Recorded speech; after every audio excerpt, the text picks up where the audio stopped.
هذا العدد برعاية لابوغاتوار روش.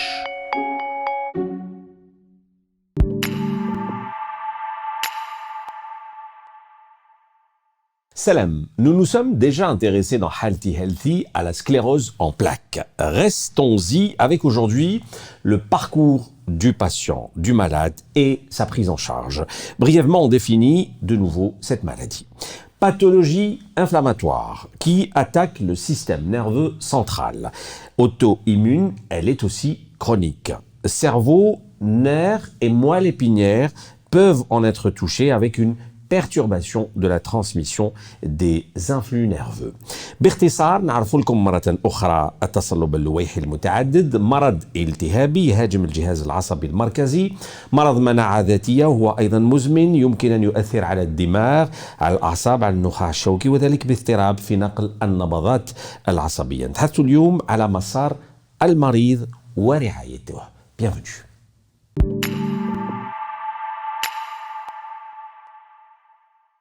Nous recevons aujourd'hui le professeur Smaïl Daoudi. Bonjour professeur. Bonjour. Marhaba bik. Vous êtes chef de service neurologie à l'hôpital de Tizi Ouzou. Alors professeur, nous sommes déjà intéressés à cette maladie. اليوم نتكلموا على عواقب ونوعية حياة المريض. Expliquez-nous au juste de quoi il s'agit. Donc encore une fois merci pour l'invitation. Donc نشكركم على الدعوة. Donc, parler de sclérose en plaques, comme vous l'avez si bien dit dans votre définition, revient à rajouter deux éléments.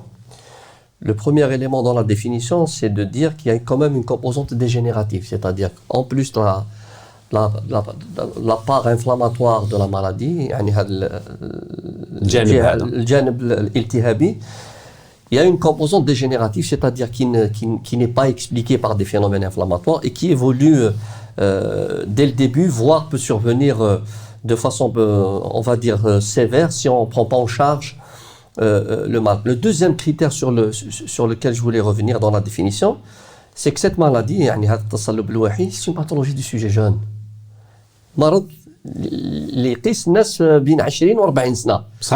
Donc c'est des gens qui sont en pleine activité socio-professionnelle, qui ont des projets de vie, qui ont pratiquement un parcours à sauvegarder, des ambitions à réaliser, et surtout des familles j'ai envie de dire, à créer et à entretenir. Donc l'impact qui revient de façon apparente de cette maladie, c'est surtout par le fait que donc c'est des gens qui ont la vingtaine voire la trentaine, qui se retrouvent du jour au lendemain avec des signes qu'ils n'arrivent pas à expliquer, فقدان التوازن، فقدان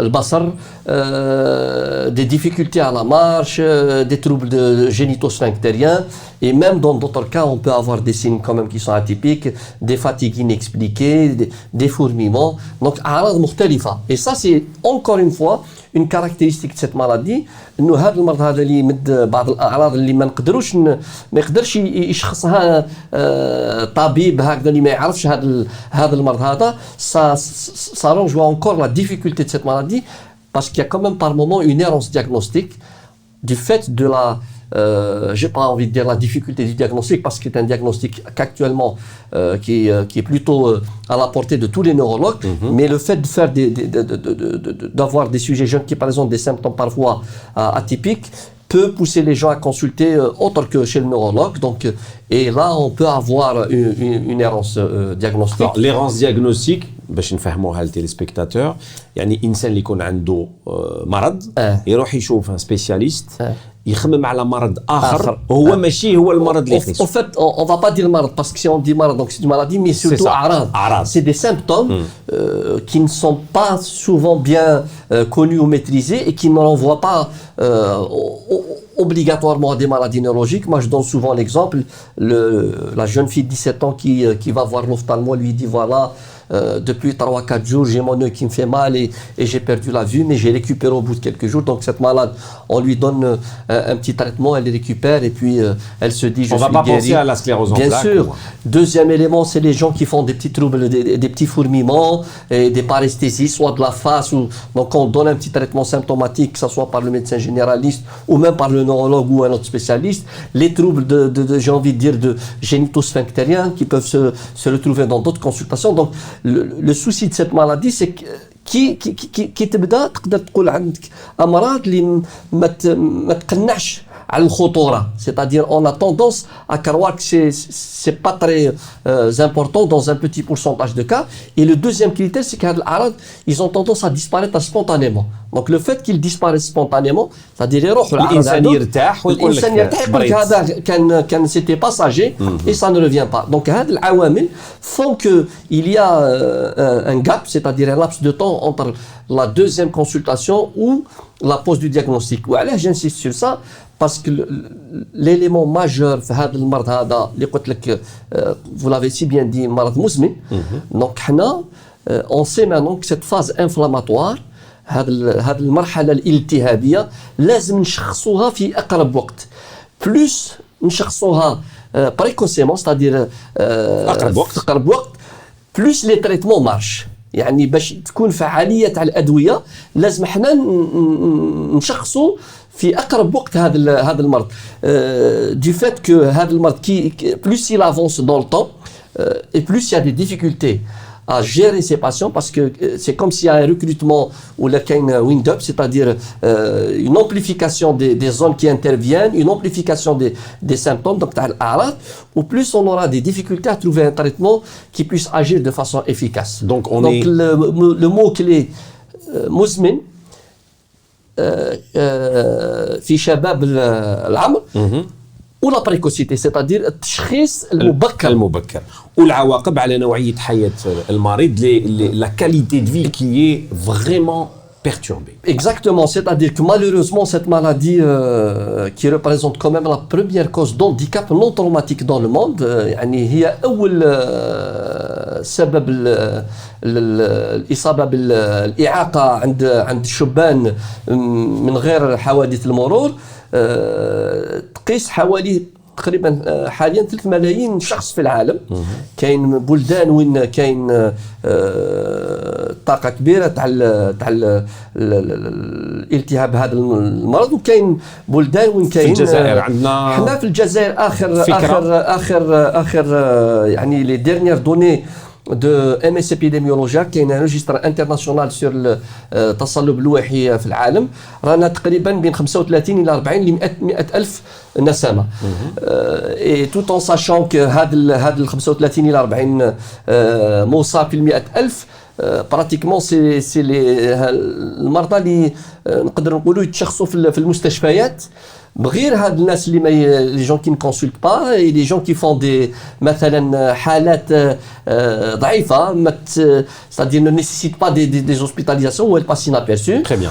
والحالات اللي في بعض الاحيان التشخيص ما يتمش ويقعدوا بدون تشخيص. On a parlé de la maladie, on l'a définie, on a parlé des signes, l'ARAD. Le parcours du malade, professeur, كيفاش يبدا يعني le parcours هدايا à partir des premiers signes déjà. شكرا, parce que là c'est quand même une réalité pas toujours j'ai envie de dire reluisante à décrire, bonne à raconter. C'est plutôt le parcours du combattant, parce que moi je dis toujours avoir une personne qui a 15-16 ans, on parlait tout à l'heure d'une fille de 16 ans qu'on a reçue la semaine. En fait, je vais juste schématiser ça, c'est que la première étape, c'est de sensibiliser à reconnaître les signes les plus précoces, c'est-à-dire التشخيص هذا المبكر مهم لعدة أشياء. أولاً التسهيل باش نديرو les examens complémentaires. Et à sa tête, l'imagerie par résonance magnétique, c'est-à-dire que l'IRM reste l'examen clé pour diagnostiquer une sclérose en plaques, parce que ça passe par la première étape qui est d'éliminer les autres diagnostics différentiels. C'est-à-dire quand on a un jeune qui fait un signe neurologique d'atteinte du système nerveux central, donc la première des choses qu'on fait nous en neurologie, c'est de voir quelle est la région qui est touchée, ce qu'on appelle la topographie, pour voir est-ce qu'il y a une lésion, est-ce qu'il y a un microbe, ou est-ce qu'il y a une tumeur, ou est-ce qu'il y a une malformation qui peut expliquer ce tableau. Donc l'IRM, la première étape, c'est d'éliminer les autres diagnostics différentiels. هذه حاجة الأولى.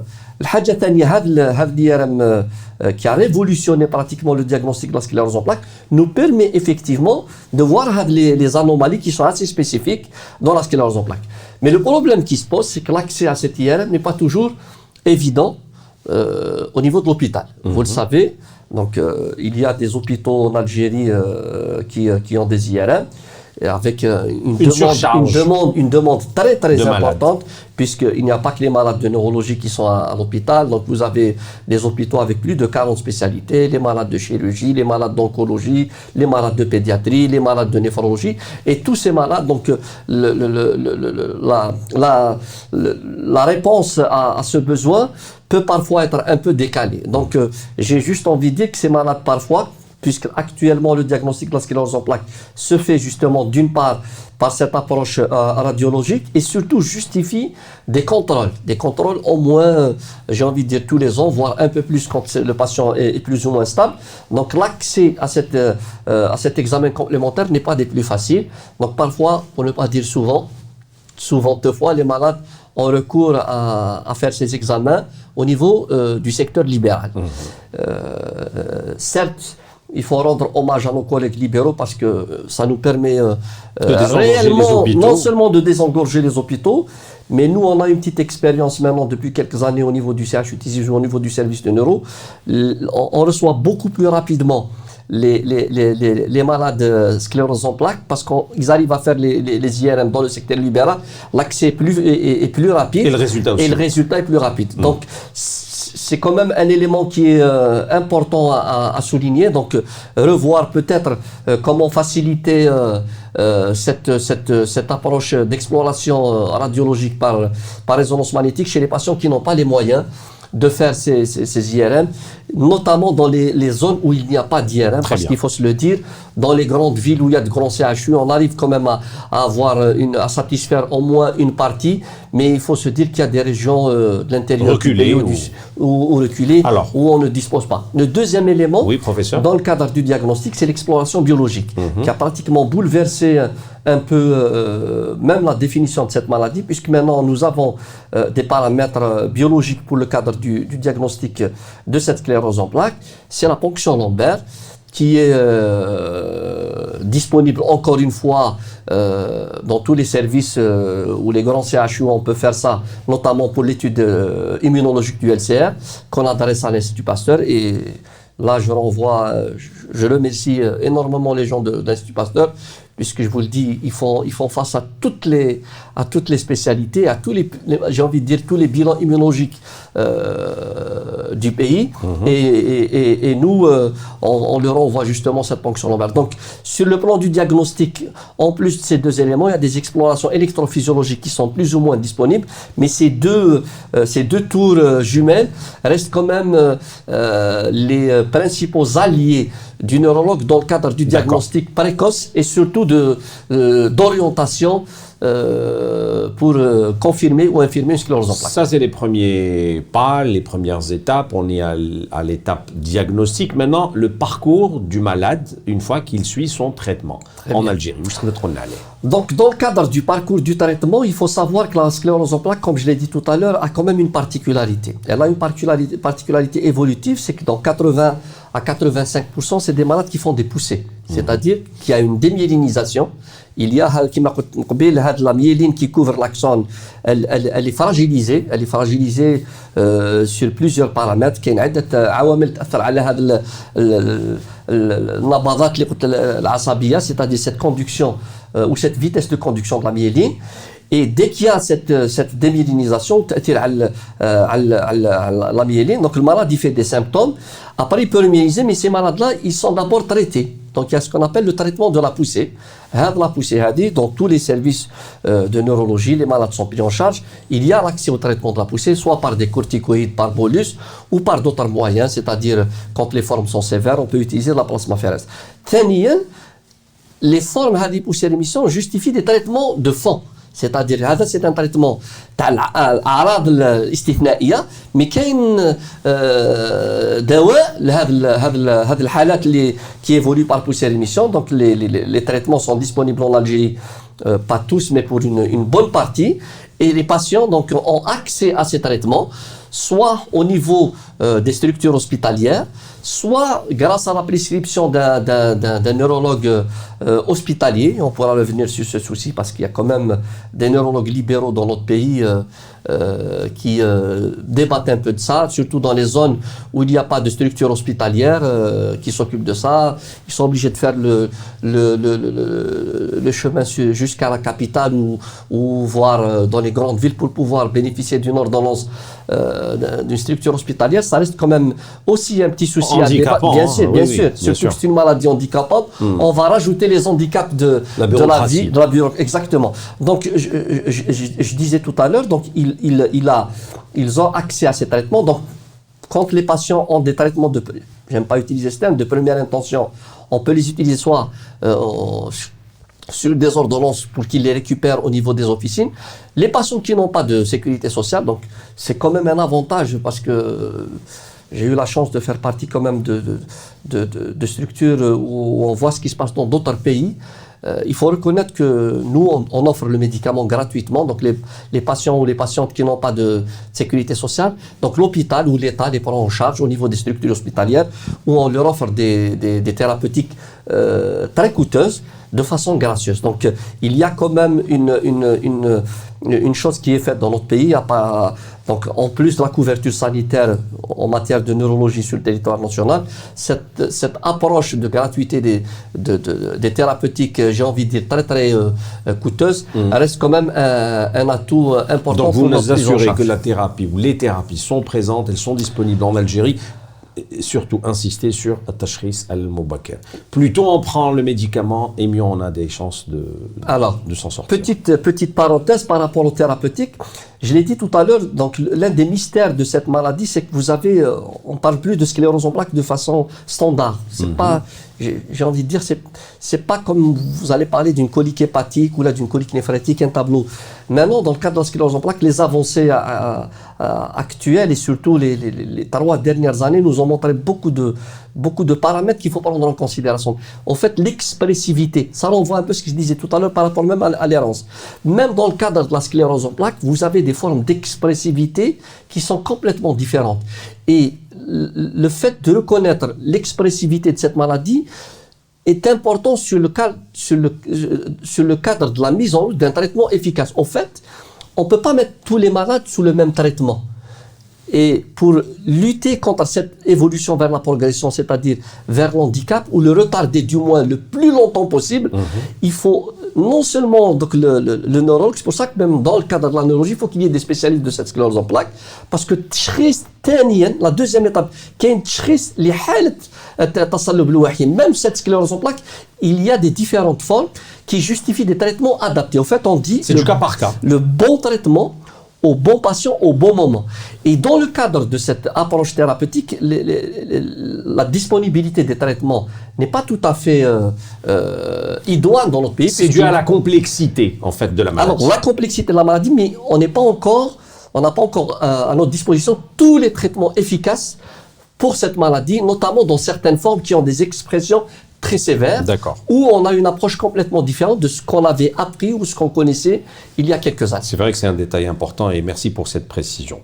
On a 2 questions techniques de téléspectateurs. Professeur, je vous les pose. Alors, on a autrefois entendu parler du supposé rôle de la vaccination contre l'hépatite B dans le déclenchement de la sclérose en plaques. Que pouvez-vous nous dire à ce sujet, professeur? Voilà la question du téléspectateur. Donc, effectivement, à l'ère de la Covid, je pense que l'histoire de la vaccination est très importante à souligner. C'est la deuxième question que j'allais vous poser. Alors, je vais commencer par l'histoire de l'hépatite B. À l'époque, j'avais suivi un peu les débats puisque j'étais neurologue et Vous êtes je toujours neurologue. rassure, jeune neurologue, je voulais dire, je rassure les collègues et les téléspectateurs par rapport à l'imputabilité des cas de sclérose en plaques qui ont été décrits. Il n'y a pas de lien entre le vaccin contre l'hépatite B et la sclérose en plaques en matière de déclenchement de cette maladie. Le deuxième élément sur lequel, parce qu'il y a eu beaucoup de papiers, il y a eu des séries françaises, Mikhailov, la série de Mikhailov, la série italienne et des séries européennes du Nord qui ont pris des registres de milliers et de milliers de patients qui ont été, pour ne pas dire de millions de patients qui ont bénéficié d'hépatite. Donc les derniers cas qui ont été décrits en France, c'était des cas d'encéphalomyélite, donc c'est une réaction post-vaccinale, c'est une autre maladie qui jouxte un peu la sclérose en plaques, mais qui a eu des évolutions différentes. Mais je vous rassure qu'il n'y a pas de lien direct entre la vaccination contre l'hépatite B et la sclérose en plaques. Et la deuxième question, les patients atteints de CEP, sclérose en plaques, doivent-ils se faire vacciner contre le Covid-19 ? Alors, avant de sauter à la Covid-19, donc en fait, les deux paramètres, les deux questions sont liées par un seul paramètre. C'est le fait qu'il y ait un antigène viral, c'est-à-dire le virus de l'hépatite B ou le virus de la Covid-19 nous renvoie en fait à l'éthiopathogénie de la sclérose en plaques. C'est-à-dire, on va comprendre pourquoi les gens se sont posé cette question. On sait que maintenant, dans le cadre de la sclérose en plaques, c'est une maladie multifactorielle. Et l'un des facteurs, c'est un facteur qui est très important, c'est le facteur environnemental, qui représente à peu près 70%. Et parmi ces facteurs environnementaux, il y a un facteur viral qu'on appelle le virus Epstein-Barr, où les chercheurs ont prouvé qu'il y a probablement un trigger, c'est-à-dire un facteur déclenchant de cette maladie, qui ramène un antigène que le corps lui-même ne tolérait à un moment et qu'il ne tolère plus à un autre moment. Et au lieu de s'attaquer à ce virus, il s'attaque à ses propres éléments. Donc ça a été connu avec l'Epstein-Barr, et c'est pour ça qu'actuellement, on est en train de sensibiliser et de mobiliser les scientifiques. Il y a un débat chez les scientifiques pour dire est-ce qu'il ne faut pas vacciner contre l'Epstein-Barr pour protéger contre la sclérose en plaques. Et ça me tend la perche pour expliquer aux gens qui font de la sclérose en plaques que la vaccination contre la Covid-19 est utile pour ces patients. Donc, 3 paramètres à remettre quand même en exergue par rapport à la Covid-19 et la sclérose en plaques. Il faut rassurer les patients sclérose en plaques qu'il n'y a pas de lien de gravité, le fait d'avoir une sclérose en plaques et d'être atteint par la Covid-19, sauf dans certaines situations. Les gens qui sont vraiment alités, c'est-à-dire qui ont un taux d'handicap très important, parce que vous le savez tous, la Covid-19 est un facteur thrombogène, elle touche les vaisseaux, et le fait d'être alité, c'est quand même un facteur également de risque d'apparition d'éléments thrombotiques. Le deuxième paramètre, c'est les gens qui sont obèses, c'est-à-dire les facteurs incriminés ou les comorbidités incriminées dans la Covid-19 s'appliquent également sur la sclérose en plaques. Le fait d'être obèse, on augmente les risques également de faire une Covid-19 sévère. Le troisième facteur, et c'est là où je pense que les auditeurs veulent savoir, il y a certains médicaments. Donc, dans le cadre de la sclérose en plaques, il y a une multitude de thérapeutiques, parce qu'il y a une multitude de situations, mais il y a un groupe de médicaments chez lesquels la vaccination doit être prise en considération, parce que ces médicaments provoque une diminution de l'immunité. Cette diminution de l'immunité intervient dans le cadre de la mise à nu ou provoquer une certaine sérénité du système immunitaire grâce à ces médicaments. Donc chez ces patients-là, quand on les vaccine et on leur donne un vaccin, on peut créer une inefficacité de ces vaccins, puisque déjà leur système immunitaire est déjà affaibli. Très bien. Donc justement, il y a grosso modo pas de souci par rapport à la vaccination chez les patients atteints de sclérose en plaques, mais il y a des intervalles à respecter concernant 2 traitements. Je ne vais pas citer les médicaments qui agissent sur l'immunité humorale. Dans le cadre de ces 2 groupes de patients, il faut garder des intervalles libres entre la vaccination et la thérapeutique. Parfait. Mais la vaccination est de mise.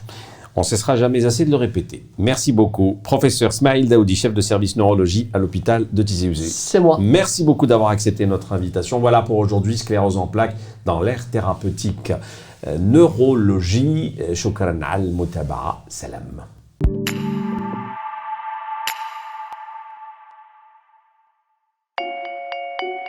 هذا العدد برعاية لابوغاتوار غش.